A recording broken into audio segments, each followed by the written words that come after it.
One came in as a natural scorer. The other came in as a natural lyricist. One made buckets look effortless. The other made bars sound surgical. The problem was never talent. It was what happens when the system doesn't know what to do with it. Michael Beasley, Papoose, different arenas, same silence. Starred in the wreckage, not the draft night, not the signing, the fines. Multiple times throughout the season for violations of team policy during Beasley's rookie year. And the conversation changed. Papoose, same window. Jive Records had the $1.5 million man on ice. The album was complete, mixed, ready. The Natarama dream, finished. Natarama, American, spelled backward. So, to understand how it got here, you have to go back. Kansas State. 2007 to 2008, Michael Beasley wasn't just good. He was overwhelming. Buckets came easy. Rebounds came natural.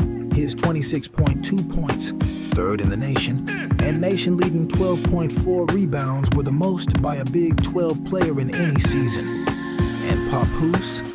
He didn't arrive through a debut album. He made his recording debut on Kool G Rap's 1998 album, Roots of Evil. Papoose produced and distributed his own mixtapes during the 2000s. By the end of freshman year, Beasley became known as an unstoppable force when shooting, finishing the season, shooting 53.7% from the field and shooting 39.5% from three-point range. And for Pap, mixtapes, freestyles, word of mouth, before the industry ever pushed him. His name was already circulating where skill mattered most. Sharp pen, clean delivery, no wasted bars. The kind of rapper other rappers respected. Both didn't grow into their talent. They showed up with it. Fully formed, undeniable. And when you arrive like that, patience disappears. The world doesn't wait for development. It expects dominance. If this story hits you, hit like, subscribe, stay locked in every Friday. And this is where the story shifts. Jive Records, $1.5 million, a deal that was supposed to introduce him to the world, turned into a delay the world couldn't see. The Natarama dream, finished, sitting, not because the bars weren't there, not because the skill wasn't ready, because the system didn't know how to roll him out. And in basketball, Michael Beasley walked into the same kind of confusion. Second year in Miami, the expectations already shifting, the league moving towards something new. Spacing, versatility, positionless play, but not fully there yet. And Beasley, too skilled to limit, too undefined to build around. A tweener. 7 years it sat on the shelf, the industry shifted. The ringtone era took over. Hits mattered more than hunger. Papoose stayed the same. Sharp, disciplined, uncompromising. Beasley, 5 years too early for the version of the game he actually fit. And while the scoring never left the conversation did. From franchise piece to question mark, from potential to problem. And for Papoose in an era that rewarded simplicity, that made everything harder to package. So the question changed. Not can he rap, but where does he fit? Add the noise around Beasley, mental health, expectations, identity. And now the system isn't just evaluating talent, it's defining the person. Same pattern, not a lack of ability, a lack of alignment. Papoose could rap with anybody, but the system couldn't sell it. Beasley could score on anybody, but the system couldn't place it. And when the system can't define you, it starts defining you anyway. And then comes the part the system doesn't track well, the part after the spotlight moves on. For Beasley, the league doors don't fully close, but they don't stay open the same either.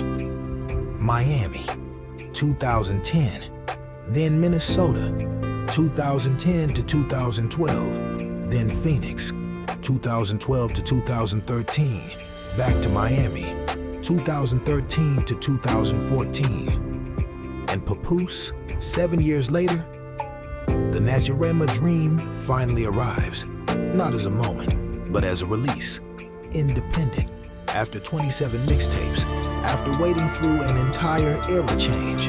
The album drops in 2013. No machine behind it, no industry push, just skill. And by that point, Beasley roles kept changing. Not the centerpiece, not the future, just trying to fit into a system still figuring itself out. So, the game travels. Shanghai, 2014 to 2015. Shandong, 2015 to 2016. And for Papoose more work, Hoodie Season 2. Cigar Society, 2015. You Can't Stop Destiny. Beasley, same score, different crowds, different pace. No headlines, no debates, just buckets. Because when the system shifts you out, the talent doesn't disappear, it relocates. And for Papoose, not chasing the system, building outside of it. No label, no rollout, so he builds his own. Independent releases, mixtapes, consistency over cosigns. But from another angle, nothing went wrong. Beasley stayed a natural scorer, effortless, instinctive. Papoose stayed a pure lyricist, sharp, disciplined. They didn't lose the gift. The world just expected a different version of it. And still, they lasted. Beasley, still a bucket. Papoose, still sharp. That's the proof. Not in headlines, not in projections, in moments, because the system may move on, but real talent doesn't expire. Michael Beasley, Papoose, too gifted to ignore, too real to fully package. Different arenas, same silence. This is Dare to Compare TV, where bars equal buckets.